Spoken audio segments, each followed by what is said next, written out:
అందరికీ నమస్కారం. నేను మీ శ్రీనికాని. ఇవాళ నేను ఈ వీడియో చేయడానికి కారణం ఏంటంటే ఈటల శమిత ఆంటీ నా మీద మా డాడీ మీద కామెంట్లు చేయడం జరిగింది. ఆంటీ నాకు డౌట్ ఉంది ఆంటీ, నేను స్కూల్కి పోతేంది పోకపోతే ఏంటి ఆంటీ, మీకేమవుతుంది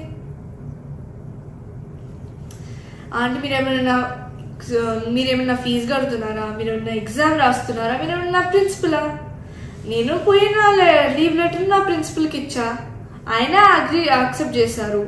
మా పేరెంట్స్కి ప్రాబ్లం లేదు, మీకేం ప్రాబ్లం వస్తుంది ఆంటీ? మళ్ళీ మీరు అన్నారు కదా హుజరాబాద్ ప్రజలందరూ చాలా ఫీల్ అవుతున్నారు మామయ్య గారు పోటే లేదంటే. ఆంటీ ఫీల్ అవుతున్నారు అంటున్నారు కదా ఆంటీ, మీకు అసలు హుజరాబాద్ అడ్రస్ తెలుసా ఆంటీ? హుజరాబాద్ ఎట్లుంటుందన్న తెలుసా? అసలు హుజరాబాద్ ఎన్ని ఊర్లు ఉన్నాయో తెలుసా? సరే అవన్నీ తీసి పక్కన పెట్టండి. హుజరాబాద్ బార్డర్ అన్న మీరు టచ్ చేసిండ్రా ఆంటీ? ఆంటీ మీరు కూడా అన్నారు కదా మా మామయ్య గారు చాలాసార్లు హుజరాబాద్లో ఎమ్మెల్యే అయ్యారు, హుజరాబాద్ ప్రజలందరికీ మా మామయ్య గారు చాలా బాగా తెలుసు. మీ మామయ్య గారు చాలా బాగా తెలిసి మా డాడీ పోటేశారా ఆంటీ? ఆంటీ అలానే హుజరాబాద్ అనేది నా ఊరు, మా నాని మా అమ్మమ్మ మా ముత్తాతలు తాతలు అందరు ఉండే ఊరు అదే. అక్కడ ఉండే ప్రతి ఒక్క మనిషి నా ఫ్యామిలీ మెంబర్ లాగా. వాళ్ళే నా బలం, వాళ్ళే మమ్మల్ని కాపాడుతారు. ఆంటీ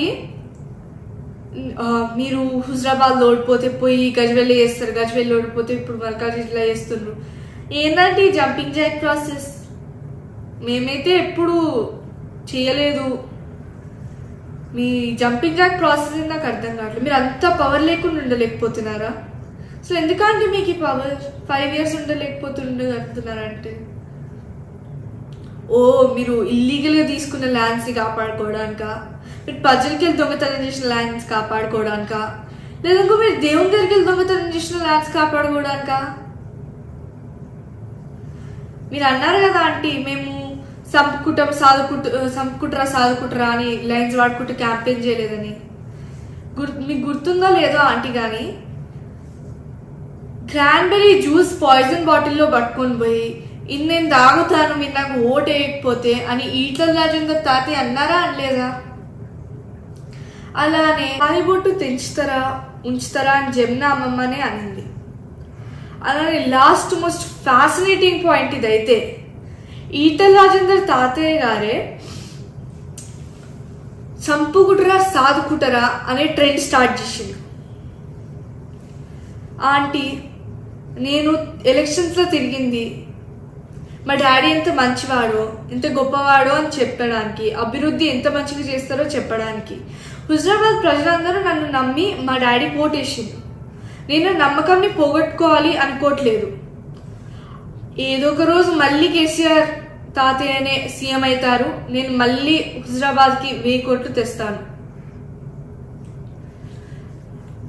ఆంటీ నేను మీలాగా పక్క వాళ్ళ మీద కామెంట్స్ వేయను, ఇంకా ఎవ్రీ ఈవినింగ్ క్యాఫేస్లలో పోయి తిరగను. ధన్యవాదాలు.